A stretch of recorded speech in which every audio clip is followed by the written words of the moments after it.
Hey everybody, how's it going? Hello. Hello, it's Andrew. It's Zach. I am Jack. We were formerly the Come On In guys. Come on in, guys. But that's actually what we're here to talk to you about. We want to do a little bit of an intro before we get into this episode because there have been some big changes for our podcast. Yes, unfortunately, we did some research, but not enough research, and found out Come On In Guys is already the name of a podcast. Yeah, blame the number cruncher on that one. Yeah, we did not crunch the number. So with that happening, I think we decided it would be better for us to change the name. Yeah, we're not trying to step on any toes. Not stepping on toes. You know, we're our own people. So we've decided to change the name to Andrew. You wanna? Yeah, since I did come up with this name, we are now officially Goats and Gamebots. Goats and Gamebots. Goats and Gamebots. So you're now listening to the Goats and Gamebots podcast. Hello, welcome. And without beating around the bush any further, let's jump right into Season 1, Borneo. Get it on. Hello, and welcome to Goats and Gamebots, the unlicensed and completely uncalled for Survivor podcast. I'm Jack Pickard, Survivor superfan and leader of the Jeff Probst fan club. I'm also joined by my co-host, reality TV guru, Zach Madsen. Oi. And dirty little trickster, Andrew Terzini. Hey, what's up? Together we are really cool guys. 40 seasons, 3 goofballs, 1 pointless podcast. Let's go. Let's go. How we doing, fellas? I couldn't even get through the intro without laughing. Dirty little trickster. I'm really proud of some of these intros I've cooked up for you guys. I mean, we'll see. I'm more proud of certain ones than other ones. So. Dirty little trickster. Yeah. Yeah, I like it. Okay. It fits Andrew very well. How we doing today, guys? How we feeling? Man, I'm good. I'm still waking up a little bit. Mm-hmm. We were recording this at 2:30 in the afternoon. Yep. It's quarantine time though, so there isn't time anymore. There's just day and night. Yeah. If you told me it was 11 a.m., I would have believed you. So, for those of you just joining us, the goal of Goats and Gamebots is for Zach and myself to help guide our friend Andrew along his 40-season Survivor binge, turn him into a superfan just like us. Today, we're going to be discussing Season 1, Borneo. So, if you don't want that spoiled, we got nothing for you. Got him. For those of you still with us, let's get it on. Let's get it on. So, off the bat, your seasons of knowledge prior to this are Winners at War. Yeah. Wrong. Yeah, can't go wrong. David vs. Goliath. DVG. And then Borneo, right? It's a very weird order. Yeah, this is what you told me to do. Mm-hmm. This is what I did. You don't need to get defensive. I'm just asking. Yeah. But that's kind of where we're coming from with this perspective. So this was Andrew's first time watching Borneo. We've watched the entire season. Mm-hmm. Right off the bat, what are some of your impressions of this season? I'm glad Survivor is where it is now, and is not where it was in the year 2000. Yeah, a little bit different. Yikes! Y2K Survivor is not fun.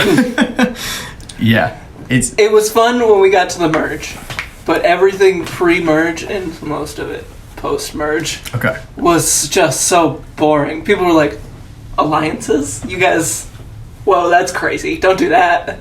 I trust you. Isn't that, so does that kind of boggle your mind, like, with alliances being brought up, people being like, that's morally wrong. I would never join an alliance. Yeah. Like, to hear them say that, I get where it's coming from being at Season 1, but, like, just in comparison coming off of especially David vs. Goliath, it's very like a foreign thing to hear almost. And it's also worth calling Zachstradamus. Would that be the term? You totally predicted it when you said too many blindsides, Andrew, in our pilot.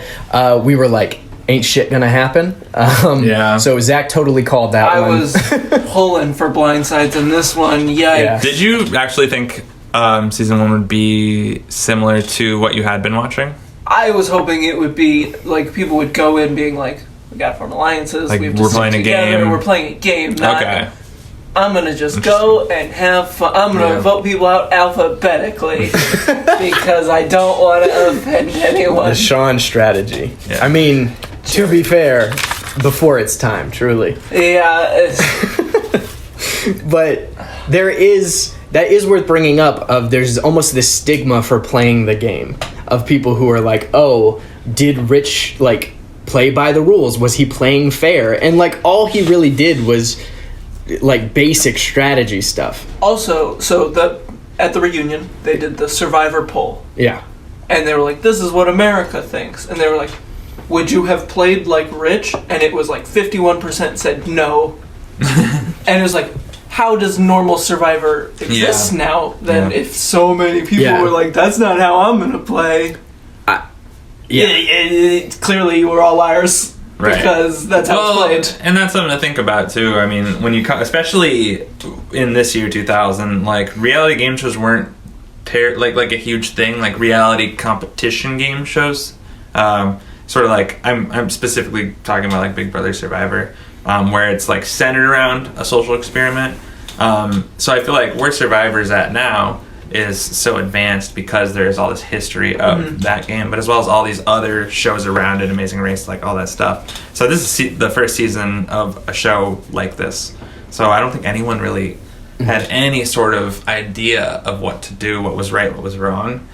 And that doesn't obviously excuse how boring the season is, but it's still so fucking fascinating to like watch that and interpret it the way they are, knowing what we know. Yeah. But I also like that is something I have appreciated this time watching it through, because the first time I was right where Andrew was, where I was like, I had just seen like season 12 and 13, I think, where the strategy is a little bit more refined. And I was like, all right, let's go watch Survivor, see where this comes from. And then it was like, Survivor is barely played post-merge. So like I understand that, how disappointing it was the first time, but I have also appreciated watching it through this time and being able to see what it started out as versus where it's come. I think, you know, it's cool seeing the small pieces that are similar to what we see today. But I did not appreciate that fully the first time through. So I understand that perspective completely. But as a challenge boy, a self-proclaimed challenge boy, how did you... A self-proclaimed... I'm a challenge boy. I love challenges. Yeah. My favorite part of the show. Man, they were weak this season. Yeah. I'm disappointed. Do you hear it? Can you hear it in my voice, listeners? I'm disappointed. It was like, run along this beach. Yeah. Light some torches. Call it a day. I don't know. I've never seen you as defeated as I think you were while watching that first challenge when they took the torch and they swam out and it's not even just the challenges. It's the lack of Jeff. I need more Probst. Yeah. I didn't realize what him announcing the challenges does. Yeah, it adds a whole nother level. Makes it so much better because now they're just like Tagi leading, Tagi falling behind. If even. Yeah. Like, there was that one challenge though where they had to like, I think they were on ropes. It was a rope course around the jungle. Yeah. And Jeff individual immunity. Yeah, and Jeff was like, "Oh, Rick's in the lead. Now Kelly's in the lead," and it was. But like creme de la creme of challenges. Well, it was funny because he wasn't necessarily talking to us; he was talking to the contestants, right? He was almost cheering them on. He's like, "Come on, Rudy, you got this. You're in 5th place." So it was like the tactic was, okay, he's communicating with the contestants, but in reality, we're doing this so that we can announce it, and you guys can kind of like understand where everything's at. Along those lines, I think it's worth talking about Jeff's role in the TV show versus what Jeff's role is now, because this is before executive producer Jeff Probst. He's truly just Number Crunch. When does executive producer Jeff Probst come into Number play? Crunch? Yeah, we do need this number crunched. All right. Yeah, this is a hard number. Yeah. It needs to be crunched ASAP. Wait, there's a thing called the Jeff Probst Show. What? Hold up. Tell me Talk show everything. hosted by Jeff Probst that will cover topics ranging from newsmakers of the day, families, and individuals facing challenges. So it's like a real ass thing. Will? As in, this is a project that will happen in the future? It was from 2012 to 2013. Oh. Yeah. Damn it! Yvette Nicole Brown was on 40 episodes. She might have been his co-host. The Jeff Probst Show. Or his Andy Richter. That's pretty cool. We're going to have to look into this Jeff Probst show. Yeah. That's our, after we finish Survivor, we're watching through the Jeff Probst episode show. by episode. Every Jeff Probst episode. Show. All right. All right. We got a number crunch? Yeah. Number crunch time. So it says on IMDb that he was named executive producer in 2010. So he's been an executive producer for 240 episodes. He was just a regular producer from 2003 to 2011. Oh, okay. Okay, so like he probably came on. Mm-hmm. Well, no, it's 2 a year. So 2010 is season 20. Mm-hmm. So it was probably actually Heroes vs. 2003. Villains might have been one of the first ones that he was in charge of. I bet actually, you it was his idea. Oh, I bet you so. He's like, listen, we're gonna do it the best season of Survivor ever. It's gonna be the heroes versus the villains, all returners. Yeah. Specifically, Boston Rob. Yeah, I was gonna say it's a season filled with Probst favorites. Mm-hmm. So Probst is like, and also, can we do whatever we need to make sure Boston Rob is in as much of the show as possible? yeah, somehow Cochran turned that down. I know it was like a few seasons before Cochran was on it, but Probst was like, we got to have this kid because it's just his favorites. But yeah, young hunky Probst. Young hunk Jeff Probst this season. And this is kind of before we talked about this as we were watching it. He is not a cartoon character at this point in time. He's just he's Jeffrey. You know what I mean? Like he doesn't have his Jeffisms. No. We didn't get not a single come on in, guys. Yeah, the whole season. The whole season. What's even the point of it? We got to change the name. Yeah. So episode 1, we are not the come on in guys. We are, just us. I did write one down. What he said is, you're getting nothing else. So he sent somebody from a challenge saying, you're getting nothing else. And then, get this, the other tribe, he said, gets the whole kit and caboodle. Ooh. That's verbatim. So Kittens? I wanna play devil's advocate here and say that I think Jeff should go away from Got Nothing For You and start saying, for the tribe that wins, you get the whole kit and caboodle. I want to see Kit and Caboodle come back. This could be the greatest thing I've ever come across of. This is what an emotional roller coaster we are on currently. It's time for an unprecedented number crunch. I just found out Jeff Probst directed and produced a feature film starring Jenna Fisher of The Office. What? Whoa. It's called Kiss Me. Came out in 2014. Oh my god. I'm trying to find... I think it's a feature film. It is, yeah, it looks like it is. I'm looking at the Wikipedia, but yeah. With Pam? Anything Jeff Probst is fair game. It doesn't necessarily need to be Survivor. So tune in next... Episode 1, did we already come to... we decided it's no longer Survivor podcast. Yeah, it's now just a Jeff podcast. All things Jeff Probst. Honestly, that's very quick growth. Look, Who knows what episode 2 is going to do? The Jeff Probst show is no longer taken because, as we know, his talk show was not successful for more than a season, so we can probably steal the copyright. 155 episodes. Wow. That is okay. That's a good chunk of change, Jeff. That's not bad. Yeah, I don't think it would be right to call ourselves the Jeff Probst show, anyways. Yeah. Or the unofficial Jeff Probst show. Yeah. Alternate title.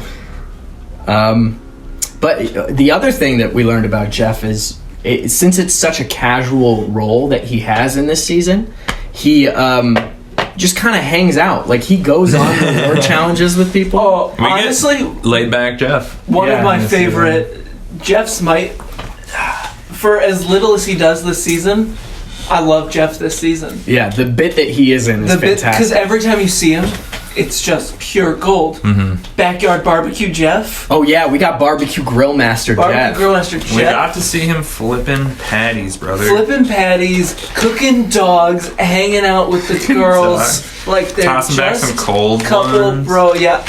Tossing back those Bud Lights. He did do the Bud Lights, but at the barbecue challenge, were they drinking beer or soda? They were drinking Bud Lights. They're drinking Bud Lights at the okay. It wasn't ice cold Sierra Mist. No, Bud Light. Ice cold Bud Light. Bud Light had their hands on this season because later on, several challenges. Jeff takes. Is it Kelly? I'm not sure. Kelly or Jenna? It's Kelly. It's Kelly. And she goes and watches the first. She goes and watches the first 5 minutes of episode 1 at a bar. and they're just chilling. Well, it's a bar. It's Survivor bar. Oh my god, I forgot about that. Jeff's there with her having a beer. That is crazy. Yo, honestly, as different as it is from the show now, that type of shit is always so much fun. The stuff that's just kind of tangential. Like, for example, this isn't going to have any meaning for you for a while, but Keith Nail driving the tuk-tuk. Yeah. That is one of the all-time Survivor moments for me, and it has jack shit to do with gameplay. It's just people moment. Hanging out, right? And Jeff Probst hanging out with Kelly at like this random bar is, that's good content. Well, think about the contrast from what you've already seen too. I mean, with especially like, let's say David vs. Goliath, since it is so recent. The challenge or the rewards, like you see them go, and like in the first couple seasons, the reward is just like one of the best things about the episode. You get to watch them go eat food after they've been starving for days. But now in like the more recent seasons, Jeff's like, fried chicken, mashed potatoes. Oh, this is gonna be great. Yeah. They go there and they see the food and they're like, sick food. They sit strategy.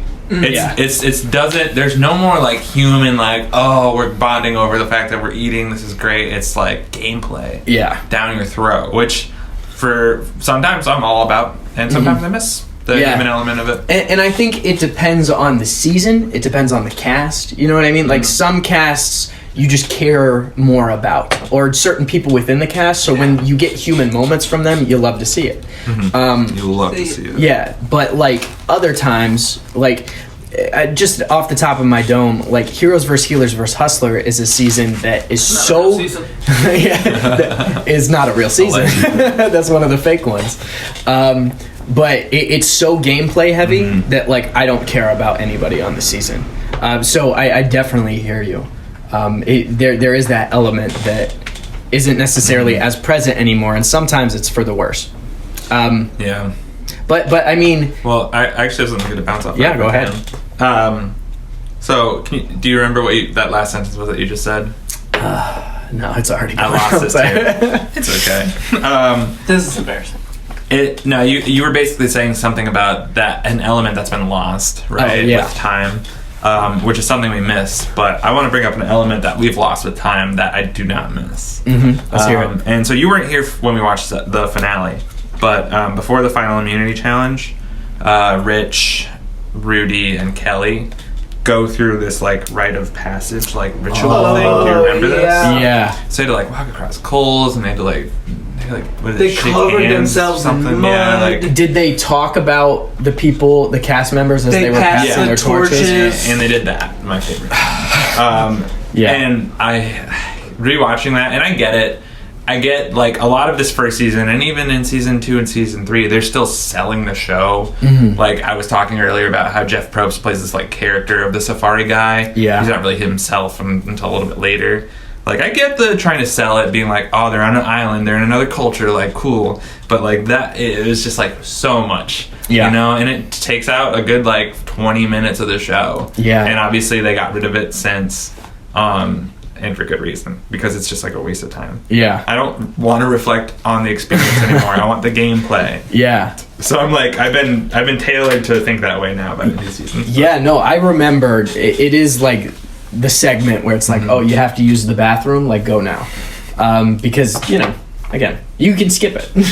You've seen the stuff they're talking about, and like as much as again, Survivor is a show about people and people like learning and growing and adapting and all that.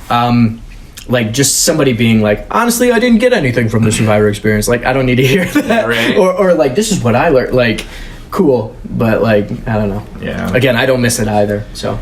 How did you feel about it first time watching it? Did it feel to naturally fit in the flow of the show? It fit in the context of season 1. This was the year 2000, and the whole show had corny shit like that. And speaking of the year 2000, the year 2000 was corny. Yeah, this is just a representation.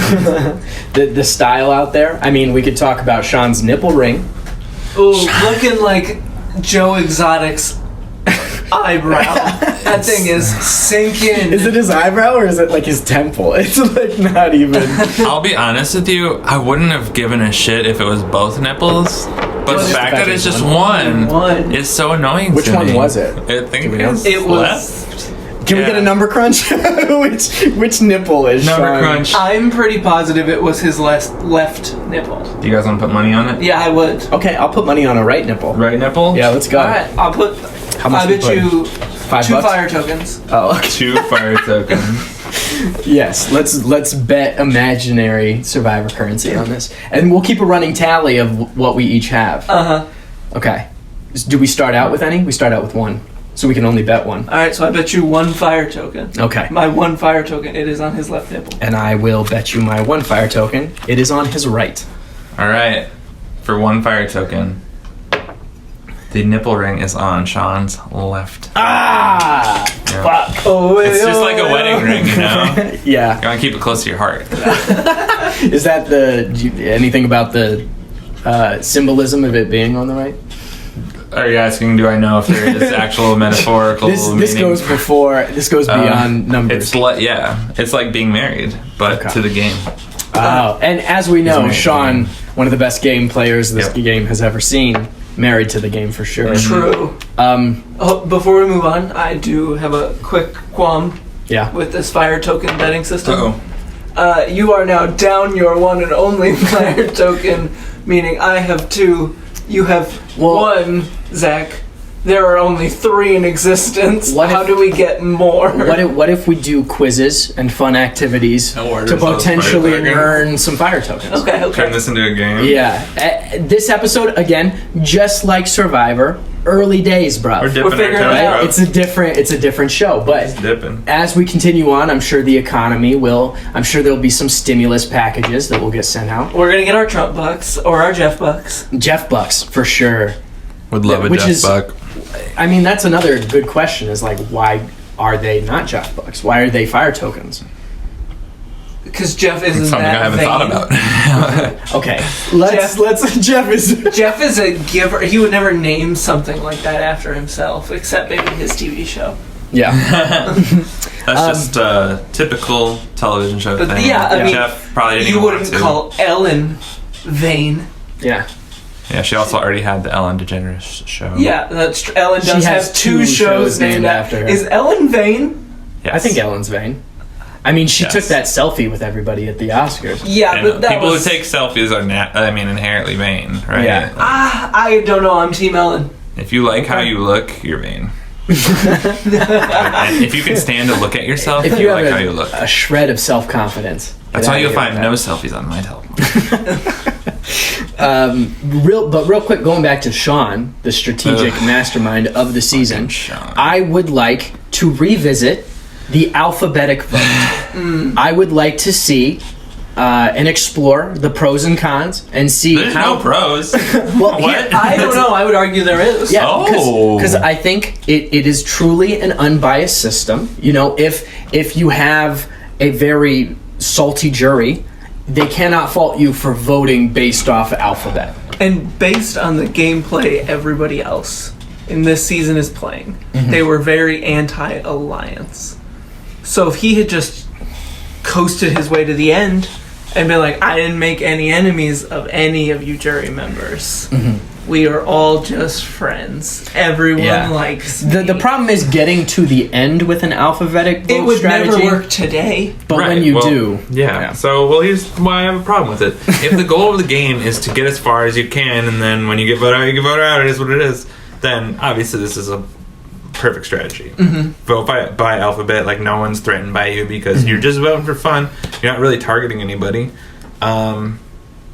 Great, but like that's not. I agree. Thing anymore. It's not. Yeah. Yeah. Don't But- get me wrong. I don't want to say I'm advocating for this Jerry Seinfeld looking motherfucker.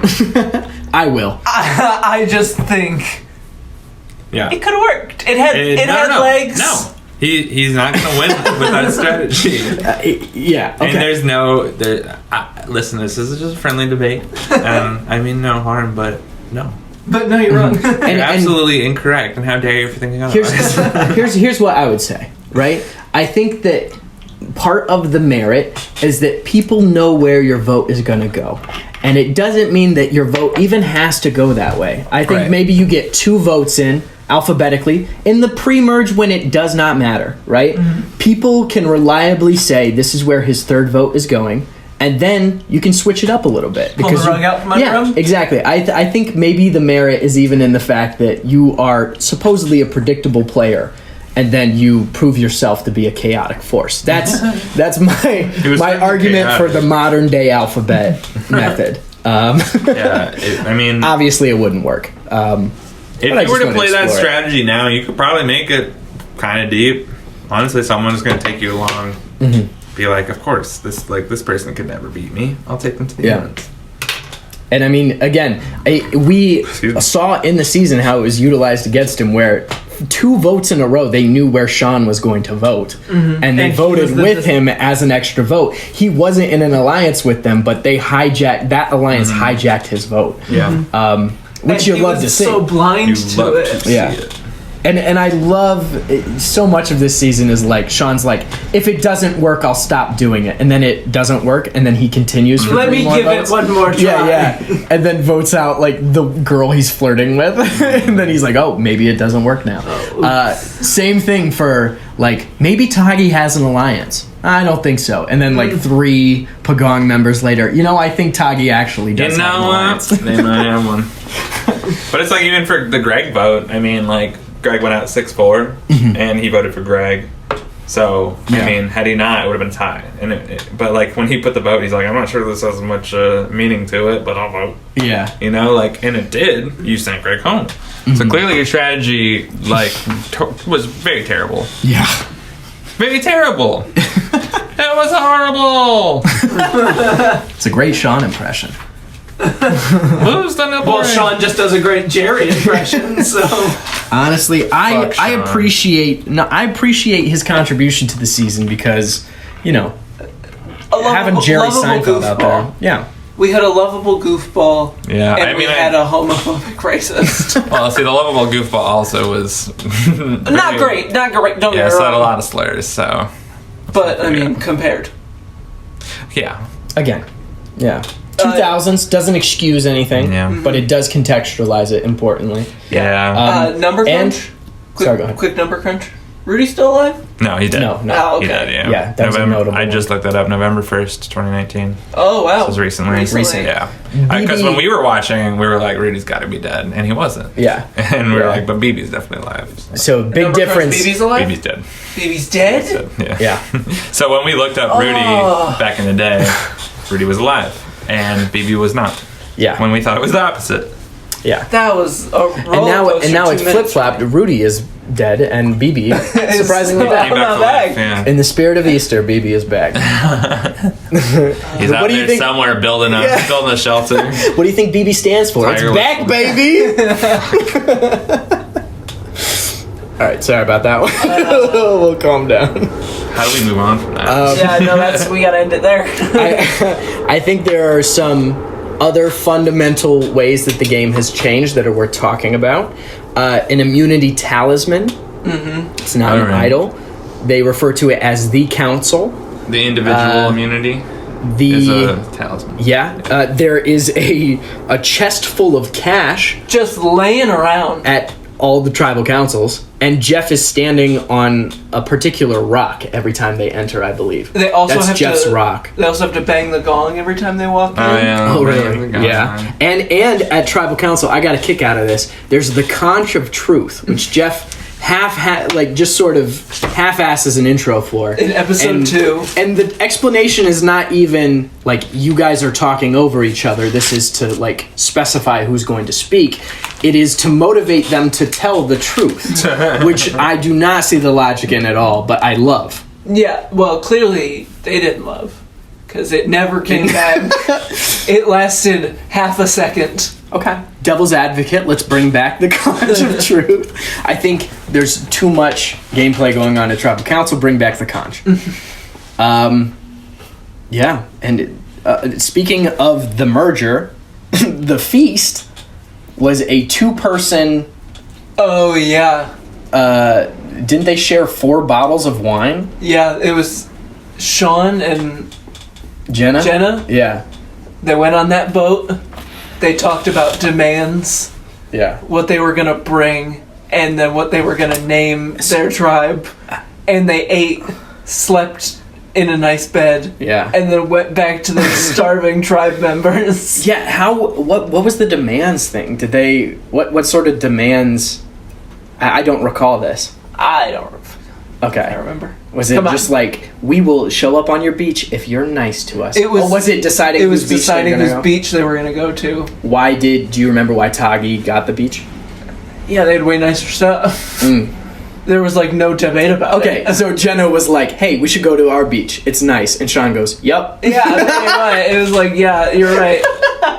That's really... Okay, so I think we're all in agreement that we should go back to that. Do away with the merge feast. Yeah. Go back to a 2-person drinking buddy situation. Also, something I think you were surprised to find, Andrew, luxury items. Oh yeah, people could like bring things. Yeah. Like, who brought a guitar? Somebody brought a guitar and There's they like played a it little poorly. ukulele, someone wrote a book. Yeah. Yeah. The Bible was there. Yeah. Bible. Dirk brought his Bible. Also, quick side note: Dirk at the reunion, Oh, yeah.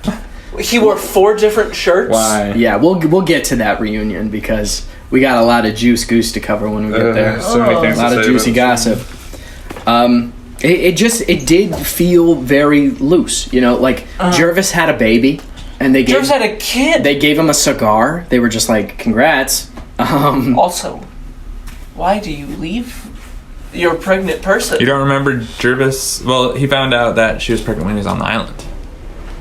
Right? I don't know. No, she had the baby while he was on the island. Yeah, that's what the cigar was for. Yeah, it was like, congratulations, your baby has been born. When he was on the island? Yeah. Oh, okay, gotcha. Which I think is probably a first. Jesus. I do not recall. It may be the only time. It's definitely a first.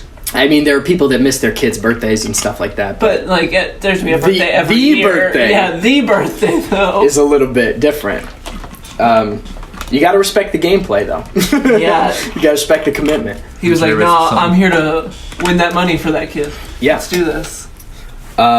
Jervis can't eat bugs for shit. But yeah, clearly Pussy. he was not there to win that money for that kid. Yeah. Another thing, the marooning. They used the term maroon. Maroon. Yeah. Yeah. Maroon 5 on an island. Maroon 5 on Singing an all island. their hits. I would love to see Survivor Maroon 5.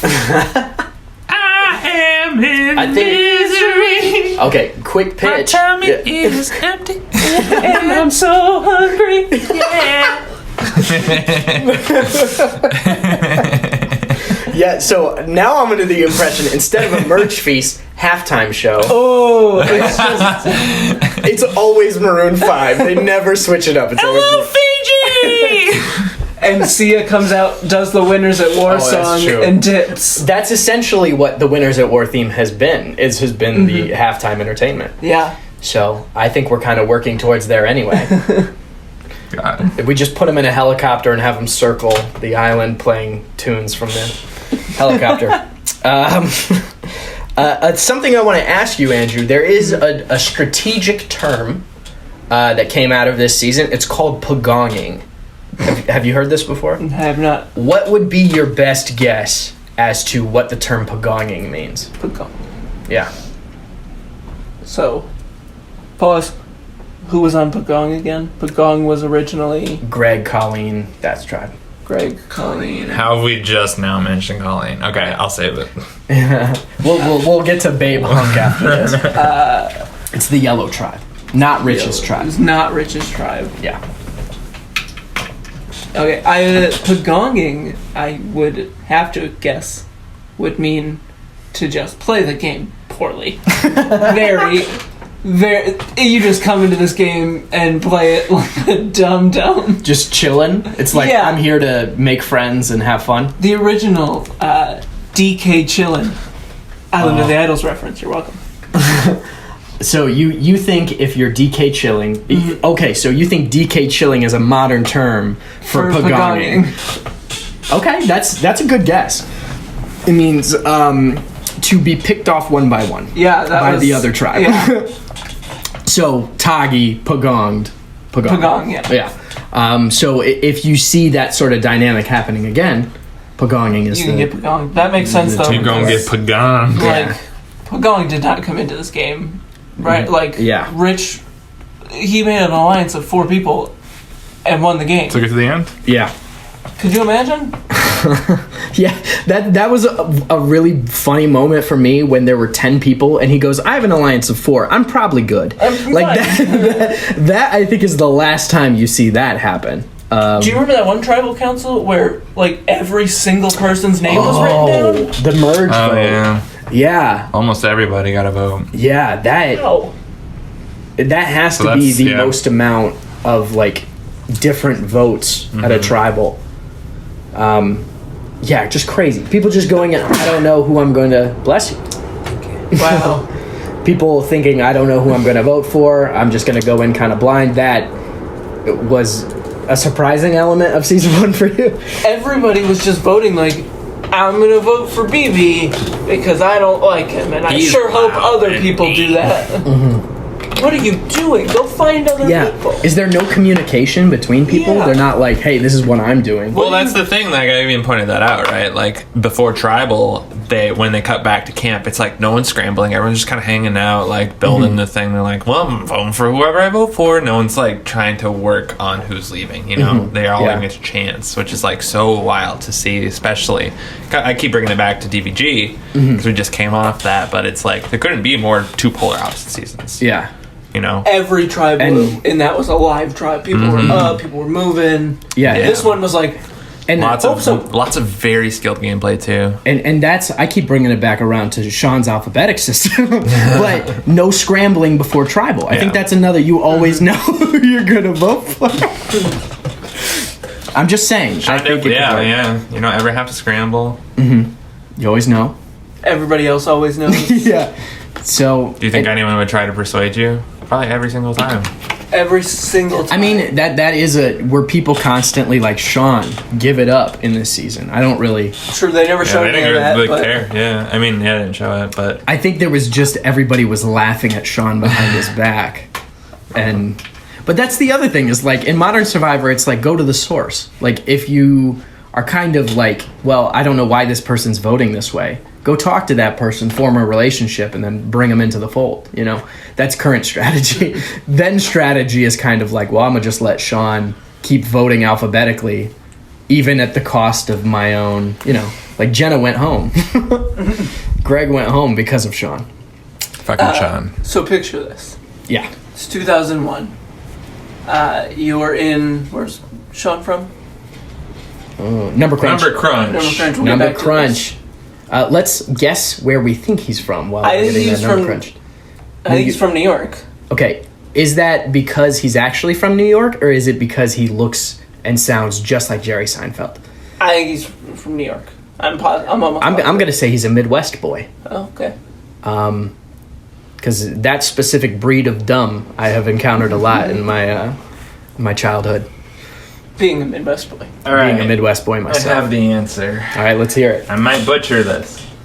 We're betting fire tokens. See, do we have enough fire tokens? Winner should just get a fire token. Negative fire tokens? Yeah, I will. No. You don't have to bet fire tokens. Whoever gets this question right gets a fire token. That's fair enough, right? Yeah, that's how we should be doing it. So what were our questions again? Yeah. State, city. Area. I think he's from New York. Okay. I think he's from the Midwest. He is from New York. Massapequa, of course he is. Yeah. And the rich get richer. The rich get richer. 3 fire tokens. 3 fire tokens. That was a number crunch fire token. Oh. A highly coveted fire token. Those ones are cold. Man, that's how we should have been. Now you have no. You got to pay interest on that extra fire token that you got. Nope. I mean, this is like real life. I'm broke. Everybody's getting richer around me. All I have is Survivor. I need a stimulus check. There's a city in New York called Hicksville. Oh, is that where he's from? No. Maybe that's what I was getting. He lives See, I was getting the Midwest vibe from the Hicksville part. He's just south of Hicksville. That boy there, he's from just south of Hicksville, let me tell you. All right, so picture this. Okay. It's 2001. You're an adult. You're not the ages you were in 2001. You're an adult. Oh, okay. You're in New York. So do I have a time machine, or is this just... It's 2001, you're an adult. I'm just saying, iron out the kinks of this situation. It's... Pre-9/11? Oh, you're right. Yeah, I'll buy it. This does change things. Oh, you're right. Picture this, it's 2002, you're in New York. Oh, so it's post now. It's both that one. You're 2002, everything is fine. Everything's okay. Things have settled. Yeah. Who's president during this? Sorry, go ahead. Picture this, it's 2001, you're in New York, it's pre-9/11. You find out there's something wrong with your brain. They send you to a specialist. You walk in, you sit down, the doctor walks in, and it is Sean. Oh, God. What do you do, having known you watched him on Survivor? First off, you don't see Sean walk in. You hear his nipple ring clanging from down the hall. Hitting his what the fuck did Hitting his stethoscope. Just Because he's shirtless. Yeah, Shirtless. of course. And he walks in, and what's your response? Do you just immediately put on your clothes and leave? What sort of routine work am I getting done? You This said is like brain? because he's a neurologist. Oh, wow. Okay. So this is serious work. To do with your nerves. Yeah. No. I leave. I roll the dice with whatever sort of fatal thing that I have and hope that, it's meant to be. But keep in mind, in this scenario, they sent you to Sean. He's a specialist. Also, in the reunion, everyone was like, Sean's a lot smarter than this show depicted him to be. Okay. So you stay. I mean... Okay, I'll give my boy Sean some credit. I'll give him a little bit of street. I'll hear him out. He did come up with a pretty genius voting system. He did. So I'm going to give him a shot. He did revolutionize the game of Survivor. Not only would I stay, I'd ask him so many... I'd ask him countless questions. I'm sure he'd he be would like, "Sir, hate that. please, we are looking at your brain." Yeah. And I'd be like... He's like, "Sir, it's been 20 years. I've moved on with my life." I'd be like, "But I need to know what's going on in your brain, Sean." Oh, wait, no, it's 2001. It's 2001, it's Okay, it the year hasn't been after. 20 years. They would put you under just to get you to stop asking Survivor questions and not because you needed to for the surgery. I'll be honest, I would ask him if I could see the nipple ring. Look how close you got to the mic for that. I would see the nipple. I need to see the nipple ring. Sean. I also don't have insurance. Is that okay? Is that a problem? Yeah. So again, Well, ironing out the kinks of this situation, you have health insurance. You have health insurance. You Obviously, It's not a provided through pandemic your going job. on. Yeah, you There's- have a job. pre 9/11. Pre 9/11. But yeah, I think The economy is booming. Sean did bring up a good point when it came to the reunion, and I think this is a good transition for all reunion stuff. He said that people are deeper than the characters that they are on TV, right? It's the first person to kind of point out the edit and be like, yes, I said those things, but it's sort of an oversimplification of who I am and what the truth of it was, which is a theme that we'll see all throughout Survivor. Yeah. So big up to Sean for recognizing that, ahead of his From time. day one. Sean. Maybe he is truly a genius. But speaking of the reunion, let's go back to Dirk's shirts. Oh. Dirk shirts. Dude. What is going on with Dirk? Dirk? Can I get a number crunch? What's Dirk's last name? All right. There's no fire token for this one. Yeah, no. Guess the last name. Guess his last Out of any last name, It's Nowitzki. I will give you 100 fire tokens if you guess his name. Dirk Burke. Yeah, what do we His think? last name is Bean. Bean. Dirk Bean? Spelled Been. Wait, oh, How many E's? who the fuck is this? Wait, is this not the same Dirk? Are there multiple Dirks on Survivor? Dirk, Bean. I think it was Dirk. Oh yeah, that's Dirk. Yeah. Okay. He looks so different in this. But he changed shirts 4 times? He's a goofball. The biggest not even qualm, it's the biggest mystery I have is why did he Gemini. change shirts so many times? Dirk is Gemini, that's why. Oh, Because that he's a explains funny it. guy. Yeah. He's the fucking life of the party. Is he though? That's right. Yikes. He's from Virgin Spring Dirk. Green. He's Virgin a Midwest. Dirk is the life he's a of the party. Midwest Gemini. All right, unprecedented. Another thing. Are we on the reunion now? Yeah, we are. Oh shit! I had something from the regular season. The regular season. Oh, okay. I mean, we can jump back and forth. There's really zero structure to this. I just wanted to talk about Rudy really quick. Yeah. What about him? Specifically, my favorite Survivor challenge. Another one. It is the camcorder challenge, where they run through the woods and they have to like guess trivia, and they have to like bring the tape to Jeff, and Jeff like has to check if every answer's right. I just feel like we should talk about the best moment, which is when. Do you have it? Yeah, when Rudy yes. is doing his. Let's play soundbite. That has foreshadowed the departure of most of the survivors from tribal council. I don't know. And then he proceeds to do it. Oh yeah, it is a challenge. Yeah, he just does it over and over again. Didn't read the question. Come lost in the jungle. What should you do to find your way home? I don't know. My favorite. The music stopping in the pod. Okay, so we definitely need that sound bite. When we get the technology, we need that. I don't know. I don't know. As an answer to question. Yeah, right. What's Sean's last name? I don't know. Yeah, you gotta have that ready to go. My favorite part of that challenge was before it. Jeff brings them all. They sit down on the beach, and Jeff tells them all about the island. Mm-hmm. He tells them very specific, very This very beautiful targeted story. things about the island. Yeah. What did Rudy think was happening there? Yeah. Rudy honestly had to have been like disassociating or something, and just forgot the whole story, or maybe just didn't listen to it. He was coming up with some sick digs on Richard Hatch's sexuality while that was going on. Did Rudy just assume that Jeff was there to just shoot the shit? They brought the cameras just because Jeff wanted to brag about his knowledge of the island? I mean, to be fair, Jeff is just kind of hanging out all season. So whenever he shows up, it's like, oh, we getting a barbecue? We throwing back a few, Jeff? What's going on? So I understand why Rudy had the opinion that he did. But yeah, that is iconic. That is, Yeah, I mean, that's all I wanted to talk about. It's just fun to play that soundbite. Thank you so much. You're welcome. It's easily top 5 Survivor moments for me. Yeah. Easy. We'll keep a running tally of what those are. So we have a comprehensive list by the end of this.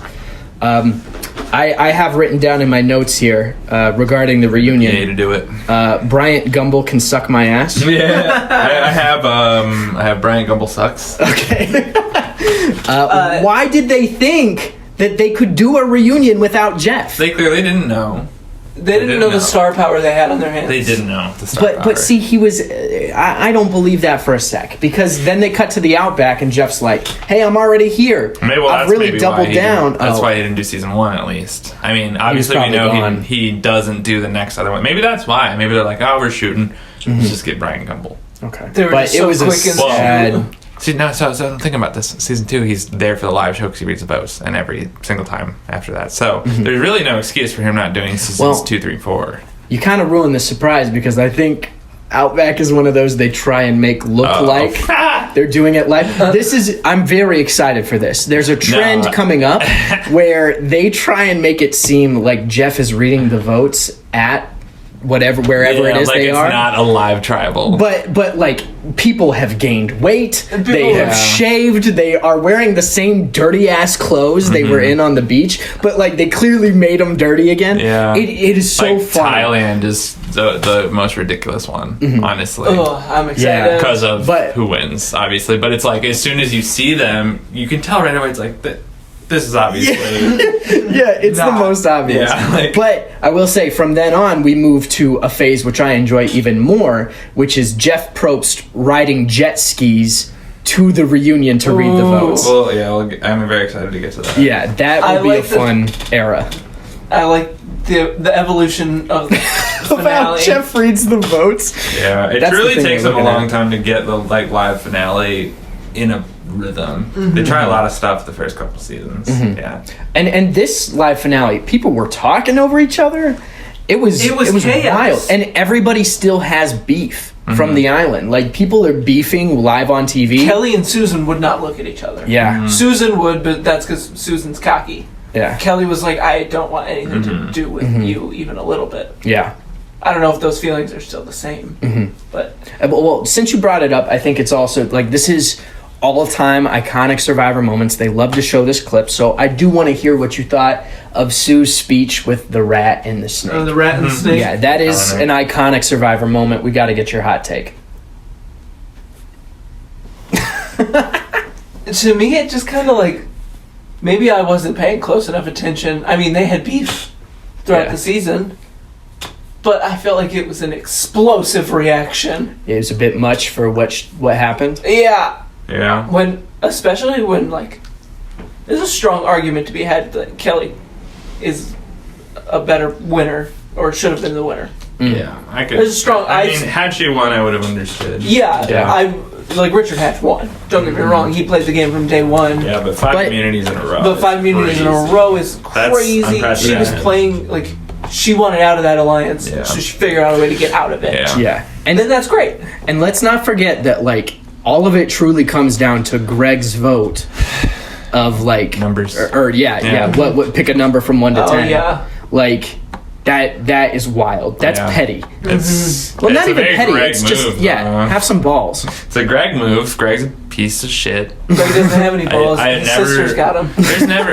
Gosh. So I think we've reached the point where it's time we do our season, babe, and hunk. Who was the hunk of Borneo? And who is the babe of Borneo? Let's start this discussion. Let's get this out of the way. We all have the same feeling on this. Zach? The babe of the season is undeniably Colleen. Yeah. And it's not even just us saying that. It is society as a whole. It's America. She was introduced as America's sweetheart. Yeah. Colleen at the reunion. I think there is a case to be made for Jenna. What were you going to say? I was going to say Stacy.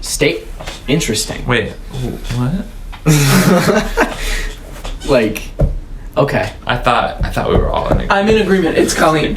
Well, I mean, do we all need a different babe and hunk? Like, I if don't it's think taken so. somebody else? No, absolutely not. First of all, there's not enough people. Because, I mean, we all agree Yeah. Michelle Fitzgerald is We the do babe not. of Coron. We do not all agree. No, we with that. do.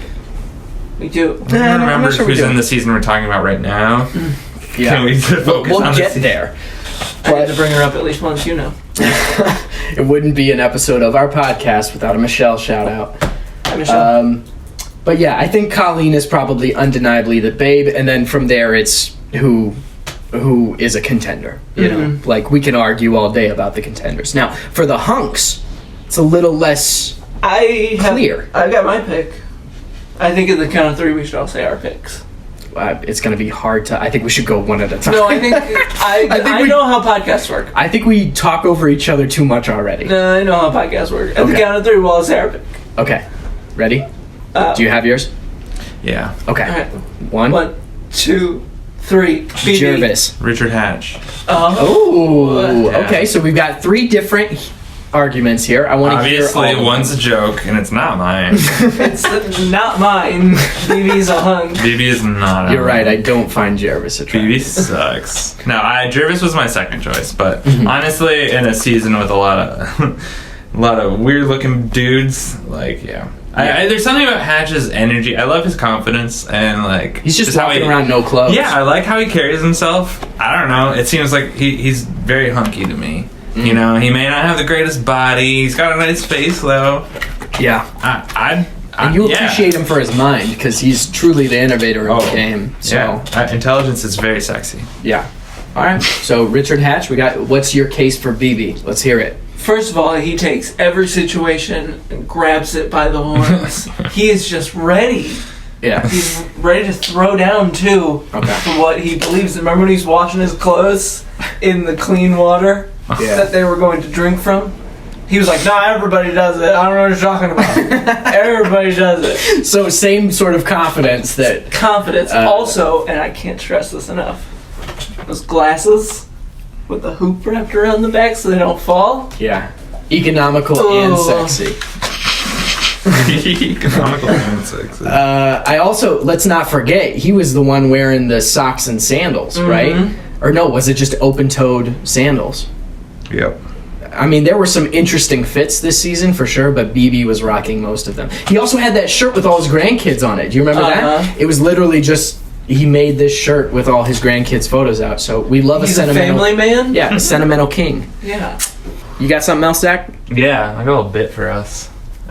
We love bits here. Yeah, I think every episode I'd love to like do a little top 3 list. Just kind of get everyone's perspectives. Keeping it simple this time around. This top 3 list is going to be your top 3 least favorite castaways. In order from least favorite, from third to first. So you're the person that you least to So our right, yeah. less least. Third is my, they're whatever. Second is like, oh, they suck, and then your third is number like, 1 is like, yikes. they're the worst. Yeah. So top 3 least favorite castaways of this season: Borneo. Survivor season 1, 2000, hosted by Jeff Probst. Well, my favorite Survivor. is obviously Jeff Probst. That's not the glitch, Andrew. blicky with the sticky. Do you have a answer to Yeah, this? I would love to hear it. I wrote them down. I figured I told you guys. It's okay, I'll get them to love my list. Don't worry. So number 3 on my top 3 least favorite castaways was, unfortunately, Andrew, is BB. Understandably, he's not everyone's cup of tea, but He's not my cup of tea. he's mine. He definitely, I mean, it was only in 2 episodes, but still stressed me out every time he was on screen. I get very cringy vibes from him, very uncomfortable vibes, yes. He's But I also, an intense man. I just feel like, no disrespect to the dead, but I feel like if he was alive today, he'd probably be xenophobic. Oh, he 100%. I just feel it in my bones. I mean, yeah. I feel like he's a lot of bad things. I don't know. It is what it is. That was supposed to be a joke. Rest in peace, BB. Miss you, bud. Number 2 BB is... stands for bye, bud. Bye, bud. Number 2 is Greg, obviously. He's just a shady character. I can't really figure him out, and I think that's the thing I hate about him the most. Because part of me is like... I feel like he could be a serial killer, because he's like got a very likable thing about him, yet he ruins it every time he speaks. He'll like give him one sentence and you're like, okay, this guy seems like a straight shooter, and before you know it, he's talking about feeling his sister and fun stuff like that. Yeah, real fun stuff. So I don't really fuck with Greg. Number 1, and I think everyone saw this coming, is Sean. You are an anti-Sean stan. See, I love Sean. I love my boy Sean. I like Sean. See, I do not understand how you can love a show like Seinfeld as much as you do and hate Sean so much. They feel... I'll be honest with you guys. There's a correlation. I don't see it. How do you not? I don't see it. It's the only thing I see. And I think it's I'm because... voting alphabetically! What do you want from me? What's the deal with this island? There you go. That was better. Yeah, you guys are getting good. You're getting there. Jax has really progressed. Has it? Yeah. I can never get an impression right off the bat. That will probably be if I try and impersonate anybody, first go is going to be terrible. It needs work always. Sometimes. We should give you... Hey, it's me, BB. Is that your BB impression? Oh my god. No, it wasn't legit. He didn't sound nothing like that. I don't know. Build shelter. Old. Hey, it's BB. What a little French twang in there. He's like a baby. Mon ami, it's me, baby. We had to build the shelter. What is this? No baguettes? Socks and sandals. Socks and sandals. What do you mean there's nothing to eat? There is escargot all over the ground. All right, we killed that bit pretty quick. Yeah, that one went on a lot longer than it needed to. But yeah, I don't know. Honestly, I feel like Sean still probably got that nipple ring. Mm-hmm. Oh, he never got... Why would you get rid of... Yeah. You wouldn't paint over the Mona Lisa. Yeah. Okay. I would say I disagree with the Sean. You already said that. Over the Mona Lisa? You don't paint over the Mona Lisa. All I'm saying is he just needs to get another nipple ring. Two would double be great. down. Yeah. You can never do just But one. now time has taken the left so low that the one on the right, it's just outmatched. Yeah. They do look Too heavy. late. Do you have answers for this, Andrew, or you want me to say mine while you're coming up with some? So I'll start with my third. Yeah, my number 3, my one least.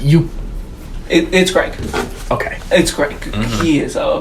He's a weirdo. Yep. Very intense. Uncomfy. And he just for sure goes to town on his sister. I'm confident of two things. There's no way around it. He definitely fucks his sister. The way you said that. Oh my god. That's the name of the episode. He for sure goes to town on his sister. For sure goes to town. I'm confident of two things. God. One, Greg and his sister do it. Two, Carol Baskin killed her husband. The two things. That bitch. That bitch. So 3 is for sure Greg. Right, of course. My number 2 might have to be what was his face? I don't remember. He was the Joel. Joel. The chauvinist. So bland. And he thought he was it. And he thought he was the guy. Yeah. Is he the one of the always in the Bible verses? No, that's Dirk. Dirk would probably be my number 1. Being honest with you. The one you can stand the least, or the one you can stand the most. That I could stand the most, I guess. Okay, and Greg is the least, Yeah. so you kind of did reverse. Okay, gotcha. Dirk is just like in your Yeah, I feel it. Dirk is in your face, but I could also have a good time messing with Dirk. Yeah, just fucking with him. Just fucking with Dirk a little bit. I feel that. I contemplated putting Dirk on my list as well. I have at number 3 Jenna. Oh. I don't mind Jenna. She grows on you a little bit, but she is a bit much, just based off my own personality. Yeah. Always crying about not seeing her kids and stuff. Like, get over yourself.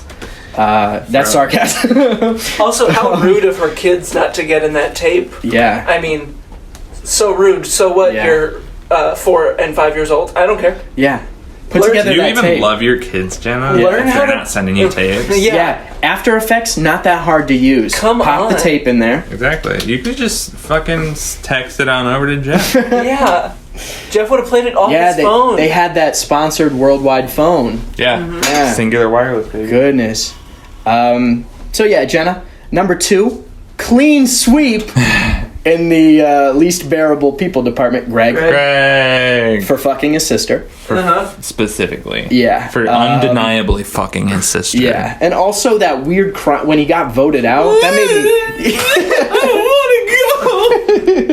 made me so uncomfy. He's up there with Jeff, and Jeff's snuffing his toys, and he looks back at them and he's like, Yeah. do you remember dude. when he gets out, and Did I'm it. pretty sure it's BB, the worst. turns to everyone else in the tribe and goes, I don't know, I kind of believed it for a second. And not BB, Rudy. I was going to say, Rudy, BB was They're gone both fast. old guys. Yeah, They I look mean, the I can same. see how you mixed it up. Same energy. Both hunky. And my least bearable person I don't know. for the season of Borneo, Bryant Gumbel. I do not understand the choice to get Bryant Gumbel to host the reunion. Yeah. Not a fan. He was just pressing issues. He was like, He's not Jeff. he was making it hot. Yeah, he was like, hey, Greg and Colleen, you guys fuck. Yeah. Y'all. Yeah. Fuck. And then they're like, we don't live in the same state. And he goes, so? Like, They got planes. So? yeah, like, what the hell? He's like, that's Yeah, Julie and- Chen pressing right there. Do you love your fucking dad?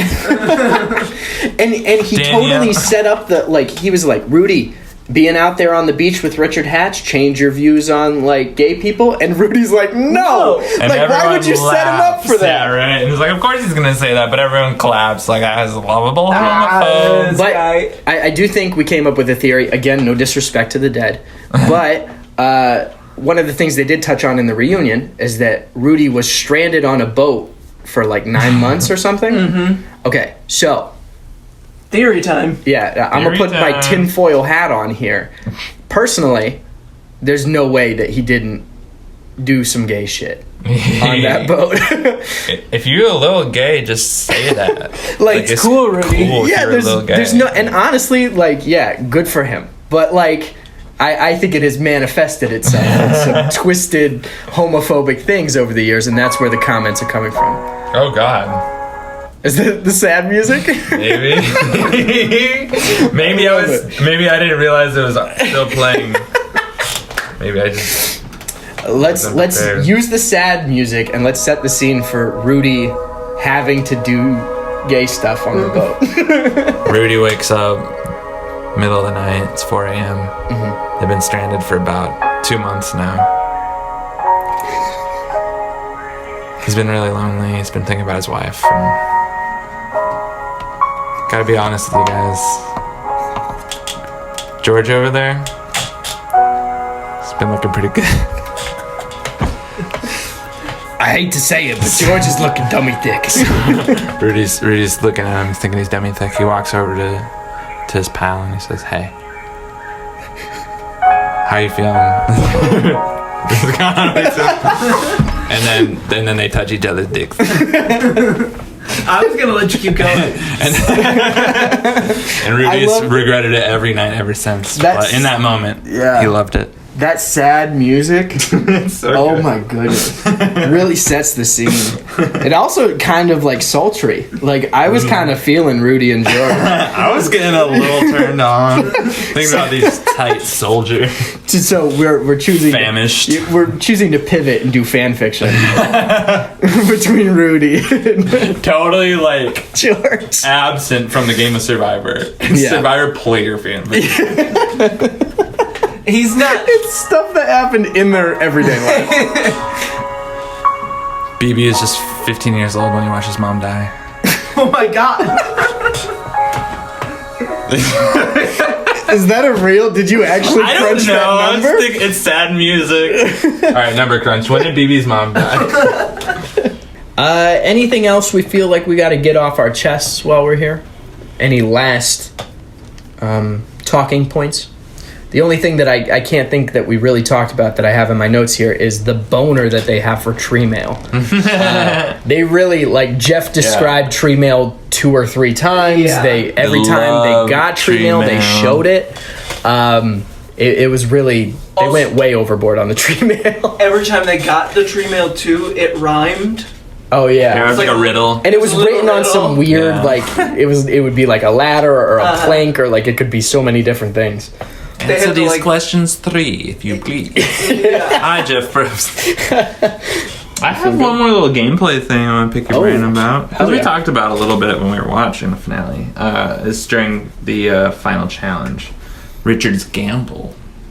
Oh, So- when he gives up. As you know, yes, Richard famously just looks at them and he's like, you know what? I don't think I'm going to make it, so best of luck. And he pulls his hand off and sits down. And they kind of grill him a little bit about it. And Jeff's like, what was you thinking? So he obviously explains himself. What did you think about it? It's a very interesting choice. Mm-hmm. Because... You agree with it? I mean, it worked for him. Right. I probably wouldn't have given up so easily, but I do understand his logic of like, I'm for sure not beating Kelly at this. And Rudy's a naval guy too. And Rudy's not going to give up. Yeah, Rudy can Yeah. probably... This is just standing and holding onto this pole. Rudy can probably last. Right. And Rudy could have probably won that. He could have kept going. Uh-huh. He definitely wasn't ready when he came out. Yeah. But So, I mean, I get him just being like, no, I'm definitely not going to win this. Why waste my energy? And he gets 0 blood on his hands for having to cut Rudy. That's part of it. I think that it's a calculated risk based off who I am, the game I've played. I know I've played a good game. I know Kelly is all about honor and she will see me as a snake. But like that's, it's having confidence in your own game and also being like, I think out of the 2 of us, she'll take me. yeah. And it paid off. So I truly think that is the move that won him the game. yeah, that's the game. Yeah. He had a great thing going, but like that was like the nail in the coffin. Of course, he only won by 1 vote, and it was like a random vote, but like still, I don't think he would have got probably Colleen's vote without that. Yeah. And he had a great final tribal, too. That's a very good point. He's well-spoken, yeah. I think he absolutely deserved to win. Yeah. But that move specifically, yeah. God, we can all agree it was a good move. Yeah. So it was, is playing the game that Survivor is now before it was ever that game, right? Yeah. He was thinking, 10 years ahead, which is beautiful to see. Yeah. Like I said, I kind of brought it up in the pilot a little bit when we talked about it and a little bit this time. I thought it was a really good experience just purely out of fascination. Again, it's not the most entertaining season. It's slow moving. It's figuring itself out. But I think as far as watching it from the perspective of a Survivor fan, someone who has a vast knowledge of how the game transformed, it's fun to watch it at its most raw element.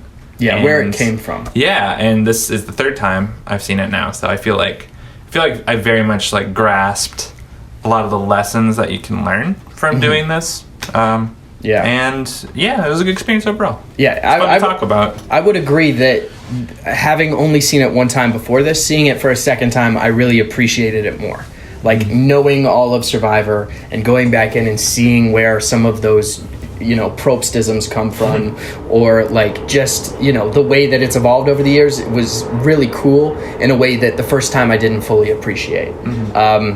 If you're rating the season, I would give it a solid It's a good idea. Maybe a 7 out of 10, because I think that it's very good at communicating the human element, which again we said might be lost at times in modern Survivor, but I think that it's hard to deny that the challenges aren't quite there yet, and that some of the gameplay is by modern standards a little underwhelming, and we don't get that hip hop music while challenges are happening anymore. So that's pretty much something you find YouTube library music. Yeah, that's what they're playing. I would give the season. I'm gonna go pitchfork style. I'm gonna give it a 7.2. Ooh, out of 10. Yeah, okay. I like that scale. Yeah, I'll give it a solid 7.0. 7.0. How about you? I feel like it'll be skewed lower. My scale, I feel like we should all have different scales on how we rate the season. Yeah. What's yours? I dibs on pitchfork. Yeah, you get the pitchfork. Yeah, 100%. Anything over 8.4 is best new season. That new Fiona Apple slaps. 10.0. I gotta think of a rating system. Or just go out of 10. It's so easy. You can do out of 5 if you want to be different this time, and then change it next time. You can do 4 to 4 coconuts. How many 4 out of 4 I was gonna do coconuts? I was gonna do something 4 out of 4 something stupid. 4 to 4 coconuts. 4 out of 4 coconuts. I would give this season, out of 4 coconuts, a solid 2.5 coconuts. 2.5 coconuts. Because that's not bad. That translates to about a 7.5, I'd say. It was boring. Pitchfork scale.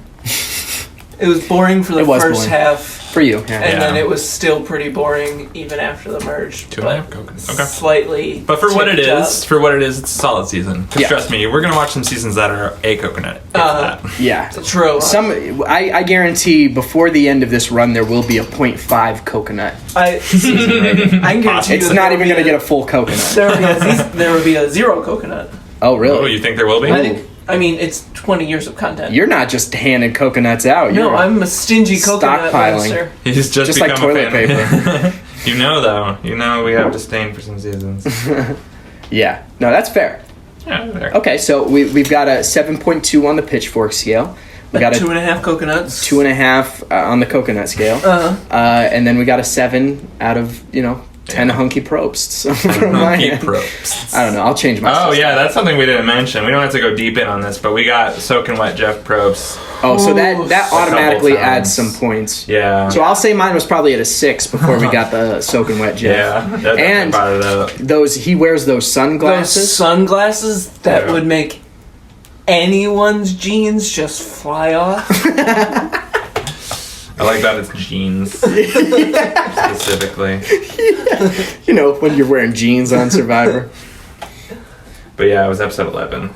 Okay. So anyone who's going to go watch this season after listening to this, watch out episode 11. Yeah. What? So go my Jeff Probst. And if you Make watched sure you already got your jeans yeah. removed. Yeah, save yourself some time and just remove them. So that is our season review of Borneo. Yeah. Thank you guys for listening along. we will be continuing with Season 2, the Australian Outback. We've already got started on our binge. So far, so good. We will see you guys in Episode 2. What do you have to say? My final thought, or Yeah, let's hear it. my thoughts on the Outback real quick. Oh. Just real quick, the only thing I'll say. That was supposed to be outro music. It was good outro music. The only Way to go, Andrew! Okay, let's reset. We'll do the Outback thing. No, I'll just pick it up as soon as he's getting to the end of it. I'm gonna start this again. I'll know. I literally just have one word. Okay. My one-word review of the few episodes we've seen of the Outback. Didgeridoo. Didgeridoo. Fucking do. And we'll leave you with that. Good night.